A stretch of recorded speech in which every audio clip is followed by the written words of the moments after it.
Assalamualaikum warahmatullahi wabarakatuh. Halo dahlan muda semua, kali ini kita akan masuk ke dalam materi selanjutnya adalah ketika pembelajaran sastra lama ini yaitu sastra Melayu lama atau ragam sastra Melayu lama. Nah, kenapa membahas sastra Melayu lama dulu kan memang sastra lama yang ada di Indonesia itu yang akan kita pelajari nanti ada dari Melayu lama dan Jawa kuno. Nah, sekarang kita masuk berkenalan dulu terkait dengan ragam-ragam sastra Melayu lama.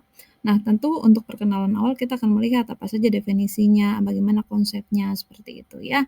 Oke, kita coba bahas satu persatu. Nah, kita lihat ya. Sastra Melayu lama adalah sastra lama yang lahir pada masyarakat lama atau tradisional, yakni suatu masyarakat yang masih sederhana, terikat oleh adat dan istiadat.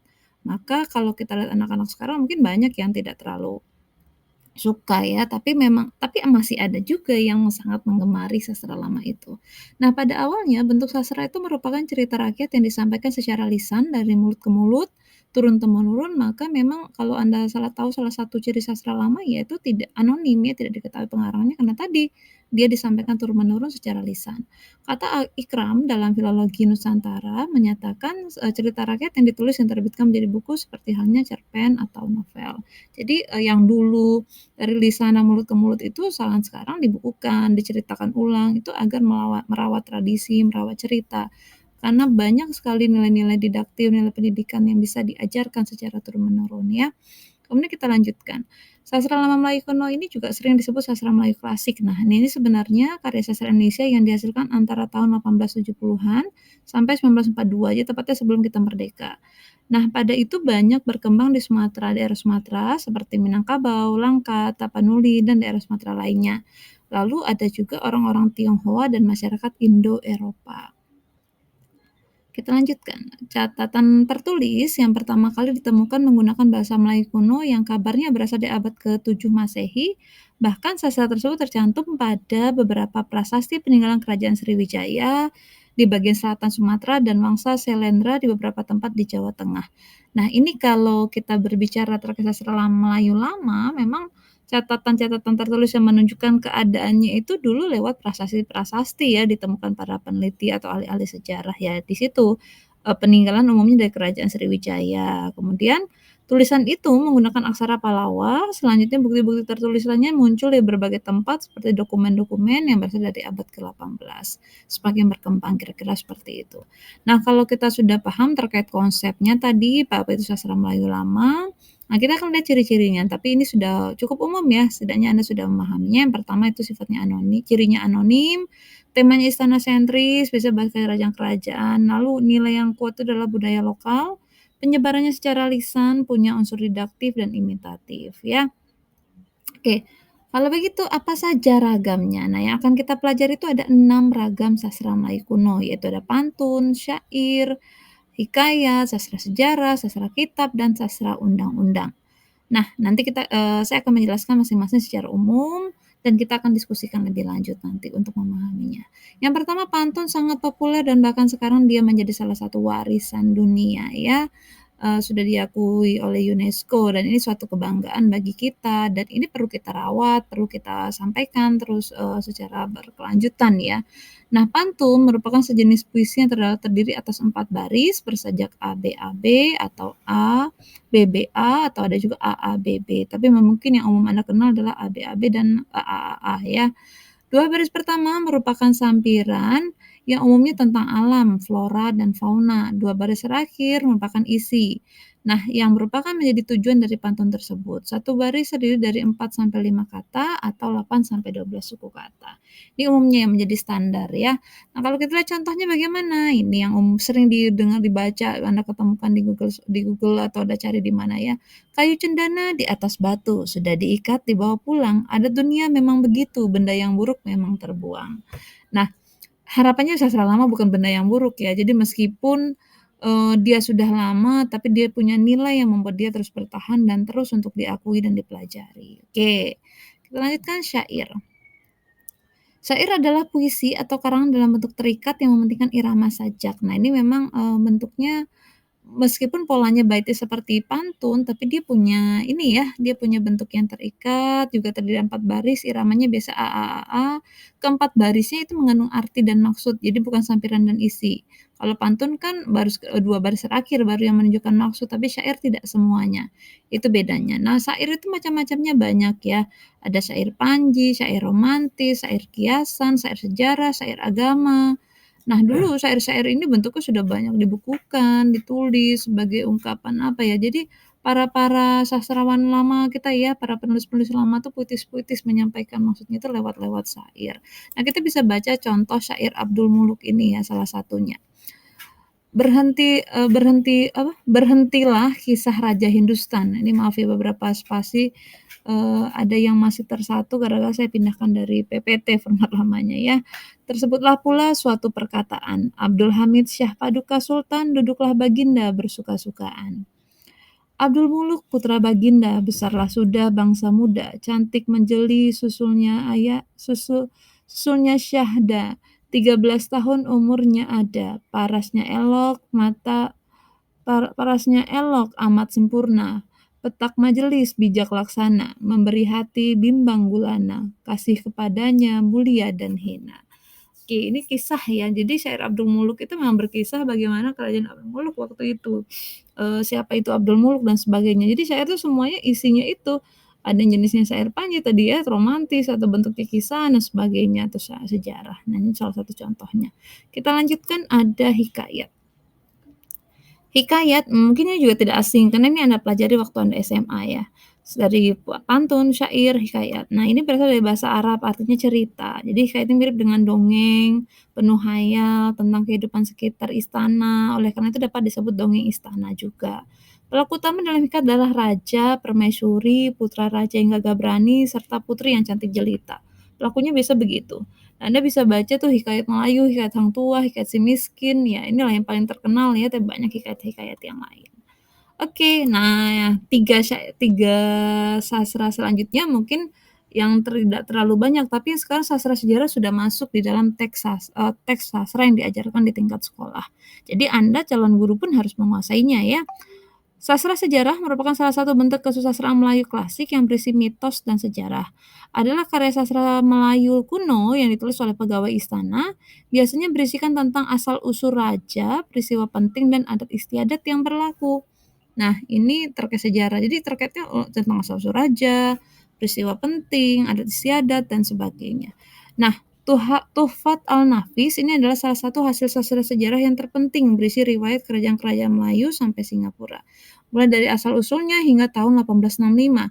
Nah, ini salah satu bentuk sastra sejarah yang luar biasa. Tuhfat al-Nafis ya membawa beberapa pembaruan dalam kesusastraan Melayu klasik dengan adanya nama pengarang dan tarikh tahun. Nah, itu dulu belum ada. Tapi Tuhfat al-Nafis yang sudah mencoba menyampaikan itu ya sebentuk sejarah yang terpenting berisi tentang riwayat kerajaan-kerajaan Melayu sampai Singapura. Kita bisa bayangkan kalau tidak ada itu, tidak ada yang mencoba menginisiasi penulisan-penulisannya karena sifatnya tadi yang lisan, turun-temurun, kita tidak pernah tahu, kita tidak bisa memiliki kekayaan yang luar biasa. Jadi jangan sampai kita biarkan terus ya, karena banyak sastra-sastra lama kita itu yang bahkan Indonesia nggak punya dokumennya, tapi ada di luar. Nah, tapi alhamdulillah, yang patut kita syukuri juga, sekarang sudah banyak bentuk digitalisasi teks-teks kuno, sehingga tetap masih bisa dipelajari. Nah, apa contoh-contoh sastra sejarah yang bisa kita pelajari, yaitu sastra Melayu, konon dikarang oleh Tun Sri Lanang, dia ceritanya gitu, Hikayat Raja, ini Raja-Raja Pasai, Silsilah Bugis, Sejarah Danau Meninjau. Nah, yang bentuk sejarah itu sebenarnya banyak ya contoh-contoh sastra sejarah. Lalu ciri-cirinya bagaimana? Biasanya menceritakan peristiwa yang benar-benar terjadi di istana, riwayat kerajaan selama beberapa keturunan, gagasan penulisnya muncul dari kalangan istana, peminatnya hanya dari kalangan istana juga. Terdiri dari 2 bagian, yaitu bagian yang bersifat mitos atau dongeng, dan ada juga yang bagiannya historis. Jadi di situ ada mitosnya, di historisnya atau sejarah. Nah, lalu sebenarnya apa tujuan dan fungsi penulisan sastra sejarah? Aduh maaf ya, T-nya hilang ya. Oke, yang pertama itu berusaha meninggikan kedudukan raja-raja dengan menghiasi watak-watak mereka dengan kegaiban. Jadi memang karakternya dibangun seperti itu yang dipaparkan, lalu menyampaikan hal-hal mengenai moral dan tata susila. Yang ketiga, menerangkan sifat keturunan dari raja dan fungsinya. Dan yang keempat, sastra sejarah juga menjelaskan silsilah keturunan nenek moyang raja yang memerintah. Kita lanjutkan, sastra kitab. Nah ini, sepengetahuan saya belum ada di teks sekolah, yang dipelajari di sekolah, tapi mungkin sudah akan ada ya, mungkin ada tapi, belum diketahui. Oke, kita lanjutkan, sastra kitab. Sastra kitab adalah jenis sastra yang mencakup satu bidang yang sangat luas. Ilmu yang terdapat di dalamnya adalah ilmu kalam, ilmu fikih, ilmu tasawuf, dan sebagainya. Ilmu tasawuf adalah bagian terpenting dalam sastra kitab. Hal ini dikarenakan ahli tasawuf atau sufi dapat menyesuaikan ajaran Islam kepada tingkat kepemahaman masyarakat setempat. Sastra kitab adalah karya orang Melayu masa lampau yang berisi ajaran agama Islam. Karya sastra kitab dapat menjadi rujukan mengenai Islam bagi orang-orang Melayu karena pada waktu sebagian besar masyarakat Melayu masih sedikit yang memahami bahasa Arab. Nah, kebanyakan karya sastra kitab ini merupakan terjemahan atau hasil transformasi karya-karya Arab. Bidang pengetahuan yang terdapat dalam karya sastra kitab ini adalah ilmu tauhid, fikih, hadis, dan tasawuf. Contoh sastra kitab itu ada pada ini kodenya MSS 2758, Sifa Al-Qulub ditulis oleh Nuruddin Arani pada waktu luhur pada Senin 2 Ramadan 1225 Hijriah. Tahun Zal 14 halaman. Nah, ini rinciannya ya. Nuruddin Araniri menulis kitab ini untuk menerangkan pengertian kalimat syahadat dan kepercayaan kepada Allah. Ia berpendapat bahwa kepercayaan kepada Allah telah dinodai oleh pemikiran kaum wujudiyah. Pada bagian awal kitab ini, Nuruddin menerangkan dengan rinci tentang pengertian syahadat. Dalam bagian berikutnya, ia mengecam golongan wujudiyah yang telah mengubah makna Al-Quran dan hadis. Ini dikutip dari Zawiyah ya. Kita lanjutkan dengan berkenalan lagi dengan sastra kitab. Nah, penulisan sastra kitab dan karya-karyanya Oke ya, ini maaf, ini masih ada yang bulan. Ini penulisan sastra kitab ya dan karyanya. Siapa saja penulis-penulis sastra kitab dan karya-karyanya. Kita lihat yang pertama itu adalah Hamzah Fanzuri, yaitu Asar Al-Arifin. Dia menulis tentang pelajaran ilmu suluk dan kesatuan Allah. Yang kedua, Syarab Al-Asyikin adalah kitab yang menyatakan jalan kepada Allah dan makrifat. Al-Muntahi, dia menulis semacam pedoman bagi orang yang sudah arif dalam ajaran wujudiyah.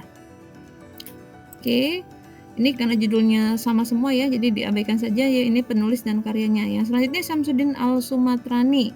Ini dia menulis ajaran Samsuddin meliputi Allah, ia adalah Tuhan yang harus dipuji. Isinya itu zat terkait zat adalah wujud Allah yang di luar kemampuan manusia untuk memikirkannya. Lalu hubungan zat dengan sifat dan zat tidak dapat dipisahkan. Yang ketiga itu masalah sifat 20 dibagi menjadi 3, yaitu sifat salabiyah, sifat ma'ani, dan sifat manawiyah. Kemudian ada asma, yaitu asma atau nama Tuhan yang penting dalam ajaran tasawuf. Yang kelima afal. Afal berarti mengitikadkan bahwa Allah menciptakan semua. Bagian situ kemudian ada yang tadi yang Allah ya, menceritakan terkait Allah. Yang kedua menceritakan tentang Muhammad. Yang ketiga ajaran wujud martabat 7. Yang keempat adalah keesaan wujud. Penulis lainnya adalah Nuruddin Araniri. Masih tadi yang juga menulis itu ya, sastra kitab yang disampaikan. Apa saja yang ditulis Nuruddin ini?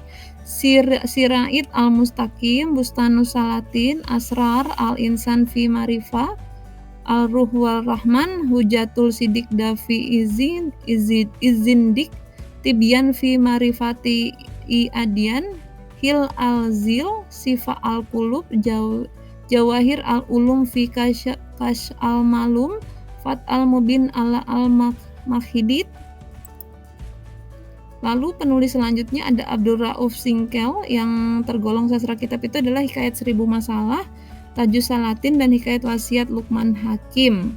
Kemudian tokoh-tokoh penulis dari Palembang dan Patan itu ada Abdul Al-Samad Al-Palimbani, ada Sihabuddin bin Abdullah Muhammad, ada Kemas Fahruddin, ada Kemas Muhammad Ibn Ahmad, Daud Ibn Abdullah bin Idris Al-Fatani. Oke, itu terkait dengan sastra kitab. Nah, terakhir adalah sastra undang-undang.